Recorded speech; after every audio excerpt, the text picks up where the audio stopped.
insectes. Mais c'est parce qu'ils vont permettre de sauver la planète, le monde, l'univers, Emmanuel. Alors, vous vous souvenez, la semaine dernière, je vous avais parlé des insectes qu'on pouvait manger en chips et même bientôt en milkshake. Et ce, naturellement, pour réduire l'empreinte carbone de l'agriculture. Et bien, figurez-vous que les insectes s'attaquent au plastique maintenant, puisque début octobre, des scientifiques espagnols ont publié un article dans lequel ils expliquent avoir découvert une larve mangeuse de plastique. Mais où l'ont-ils découvert?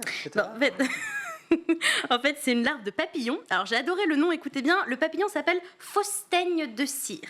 Alors, j'ai fait mes petites recherches. C'est un papillon. Comme une vraie teigne? Exactement, Faustaigne de Mais cire. une vraie fausse, quoi. Voilà, Un exactement. papillon noble, quoi.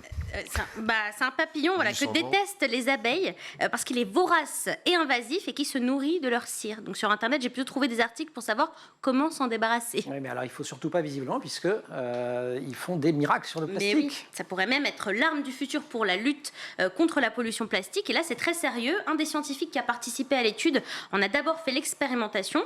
En fait, elle est apicultrice amateur. Et un jour, alors qu'elle se débarrasse de ce papillon fausse teigne de cire qui pollue sa ruche, elle les met dans un sac plastique. Quelques heures plus tard, le sac plastique était troué. Et en fait, grâce à 2 enzymes contenues dans leur salive, les larves de ces papillons sont capables de détruire le polyéthylène en quelques heures seulement. Et on sait que ce plastique est l'un des plus résistants et l'un des plus utilisés au monde. Il faut des mois pour pouvoir faire ce que ces larves font en quelques heures seulement. Extraordinaire. Et donc, comment ça va se matérialiser tout ça? Ils vont développer des produits à partir de cette salive de larve? C'est le projet, en tout cas. Cette salive pourrait être intégrée à une solution liquide et versée sur du plastique en déchetterie. Ça pourrait même se développer en produits individuels pour dégrader nos propres déchets.